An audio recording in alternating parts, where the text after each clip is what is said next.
talk about going back to Africa, they point to Liberia like it was some sort of promised land, like it was a dream fulfilled. But the truth? Liberia wasn't freedom. It was a workaround. A colonial chess move dressed up in Pan-African clothing. So let's break this all the way down. In 1816, white elites in the U.S., including slaveholders and enlightened abolitionists, they got together to create the American Colonization Society. Sounds noble, right? This wasn't about giving black people a homeland. It was about getting rid of us. Too many free black people were gaining power in the North. They were organizing, opening schools, starting newspapers. And that made white people nervous. So the ACS came up with a plan. Let's ship them back to Africa because why the hell not?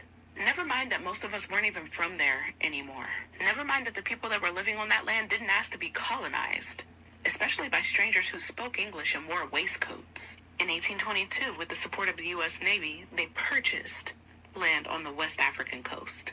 Not from the people who lived there, but from chiefs under colonial duress. That's where Liberia came from. Its capital, Monrovia, was named after President James Monroe. Yeah, that James Monroe who enslaved hundreds of people.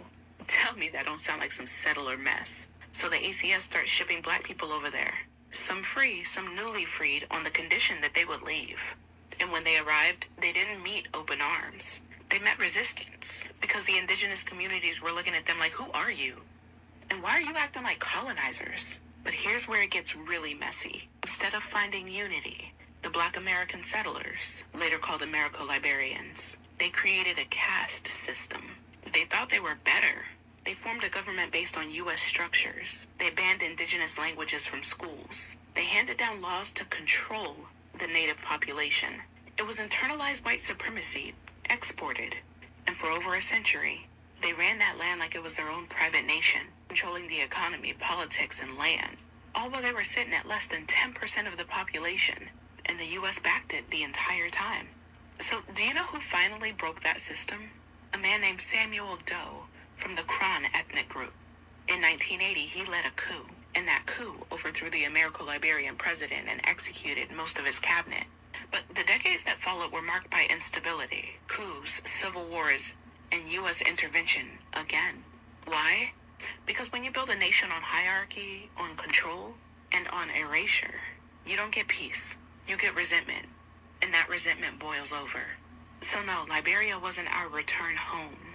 It was a sandbox for American guilt. A place that could say, look, we gave them land, while still denying us humanity here. It's a cautionary tale because freedom isn't where you go. It's how you show up. And if we keep showing up with the same systems that wounded us, we're just playing overseer in new clothes.